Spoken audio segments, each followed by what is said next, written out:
Duas planilhas. Agora, Carol, conta pra gente. Você falou que teve todo um processo aí, você, né, já empreende desde criança, mas como é que foi esse negócio de você levar a sua empresa pra bolsa de valores? Você ali buscava, novos investimentos? Qual foi sua ideia de levar a empresa pra bolsa? Bom, ela é bem atípica, né, porque a gente é o único caso de IPO reverso. Então a gente não fez um IPO, ou seja, a gente não abriu o capital no modelo tradicional, né, que as pessoas fazem, a gente comprou uma empresa que já tinha capital aberto. Então a gente comprou a casca dessa empresa, que era a antiga Enepar Telecom, e daí vem não dá nem para falar que é um pouco de loucura, acho que é muita loucura, porque primeiro a gente comprou a empresa que já era listada, a gente comprou o controle dela, né? E daí a gente transferiu o que a gente já fazia e que já dava resultado para dentro dessa empresa. Então, eu e meu irmão, a gente fundou uma empresa que chama WHPH, que daí não me julgue agora, significa Work Hard, Play Hard, porque é o nosso objetivo de vida, se divertir bastante, mas para trabalhar duro, obviamente. E a gente tinha montado essa empresa para operar nosso dinheiro. Então, lá atrás, a gente não tinha grana, começou como agente autônomo de investimentos, depois montou um asset, aí montou essa empresa para operar o nosso dinheiro, para ser um pouco mais agressivo. E daí, quando a gente montou essa empresa, surgiu a oportunidade da gente comprar essa antiga Inepar Telecom, né? Comprar o controle dela. E daí a gente transferiu para dentro dela essas atividades que a gente já fazia. Quais eram essas atividades? A primeira delas é a mesa de traders, então a gente queria mais gente para operar nosso dinheiro. Porque todo mundo aqui que te acompanha, que acompanham vocês, sabem muito bem, né, que as oportunidades na bolsa são infinitas, né? Todos os dias você tem vários tipos de operações que você pode fazer em vários tipos de mercado. Então é humanamente impossível uma única pessoa cobrir todos os tipos, todas as oportunidades que a bolsa tem. Então, quanto mais gente você tem no seu time, mais pessoas você tem para cobrir isso. Então, é uma tesouraria. Igual tem dentro do banco, a gente montou uma com o nosso próprio dinheiro. E daí a gente descobriu que esse modelo que a gente estava montando, né, meio amador, já existiam 8.000 empresas nos Estados Unidos, que são as chamadas mesas de traders, que fazem isso. Então a gente estudou esse modelo e montou o nosso. Só que daí a gente encontrou uma dificuldade. Qual? Como que você encontra esse profissional? Né? A gente está aqui fazendo um podcast incrível para quê? Para popularizar esse assunto. Sim. Porque não é um assunto que é falado no dia a dia. Então, se não já não é falado como pessoa física, você imagina encontrar profissionais. A gente não encontrava esses traders, essas pessoas que poderiam ajudar a gente a crescer. E daí a gente montou uma área educacional. A gente tentou fazer parceria com muita gente que dava curso na época de mercado financeiro, mesmo porque eu brinco que eu já tô rouca de tanto falar, né? 16 anos no mercado falando. Então a gente tentou fazer parceria e não encontrava, né, pessoas que ensinavam gestão de risco, o modelo que a gente precisava, não que não ensinavam bolsa, mas que não ensinavam o modelo que eu precisava desse profissional. E daí a gente pegou e criou o educacional também. Então, quando a gente comprou essa empresa e transferiu para dentro dela, e daí cria-se a Atom, né? Então a gente mudou o nome da empresa e o código dela na bolsa, que é o Atom 3, já que você já falou para galera acompanhar as ações aqui, então é o Atom 3. A gente simplesmente transferiu algo que já era lucrativo, que era o educacional e a mesa de traders. E essa é a finalidade da empresa, né? Então, assim, os 30% que já eram acionistas, né, que já era o mercado, eles acabaram se beneficiando dessa transição sem pagar R$ 1 pra gente. Por isso que eu falo que é muita loucura, porque todo mundo faz um IPO para captar dinheiro no mercado. Exato. A gente nunca pegou dinheiro no mercado. A gente colocou o nosso dinheiro, o nosso know-how e o lucro que a gente já dava para dentro de uma empresa, né? Justamente porque a gente queria pensar naquela velha história, né? A pizza grande. Então, ao invés de você comer um cupcake sozinho, você divide uma pizza grande. E a gente pensava em como que o que a gente estava fazendo poderia de fato ser um legado.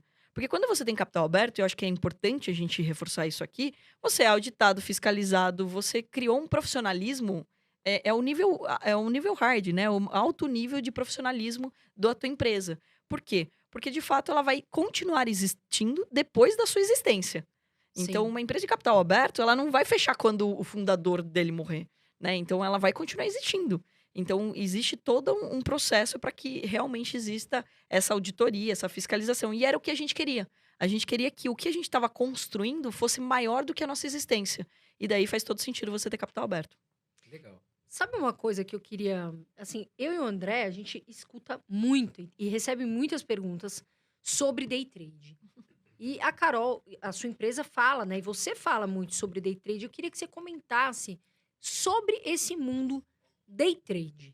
É legal de dizer, né? Porque o day trade virou polêmico no Brasil, né? Porque as mídias, elas não favorecem as pessoas aprenderem day trade, porque falam mal do day trade, falando como se o problema fosse o day trade. Vamos deixar muito claro que day trade significa comprar e vender no mesmo dia.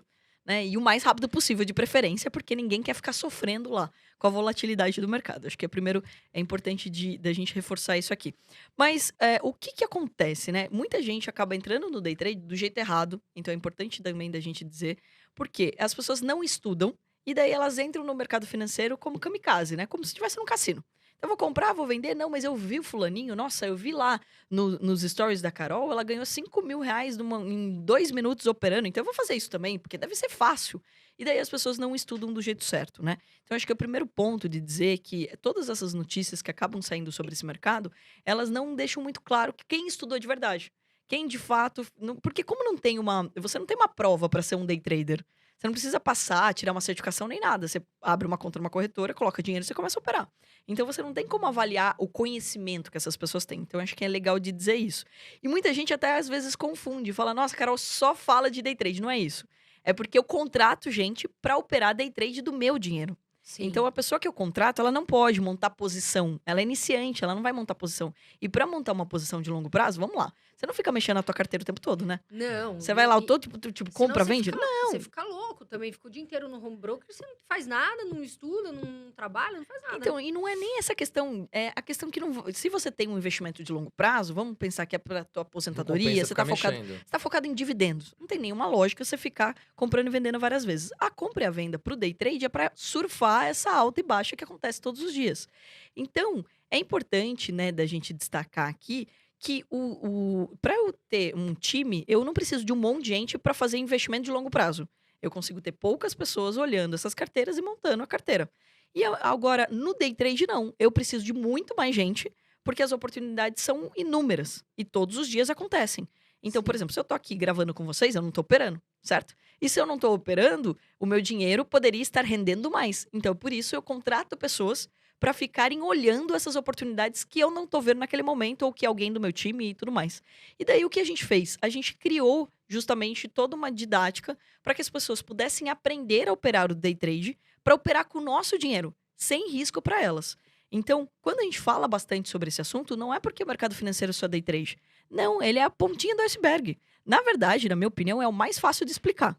Porque você não precisa explicar sobre balanço, você não precisa explicar sobre dividendos, nada.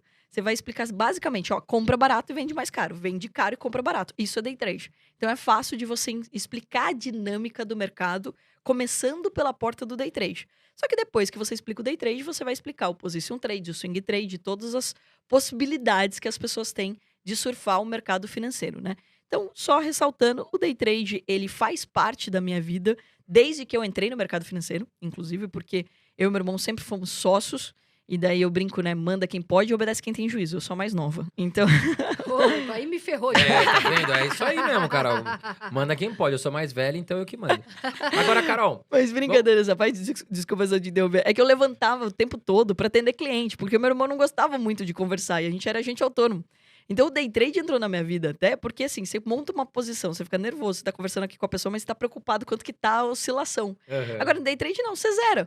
Então você compra, você vende, e depois você vai fazer o que você vai for fazer. Então, assim, aquele dia que você não pode operar, que você tem compromisso, você acaba não ficando tão nervoso, né? Então eu acho que tem uma grande vantagem no day trade, que é você surfar essa volatilidade, mas sem prender a tua agenda no total ali, podendo sair, e no dia que você não tá bem, você não opera, e é isso.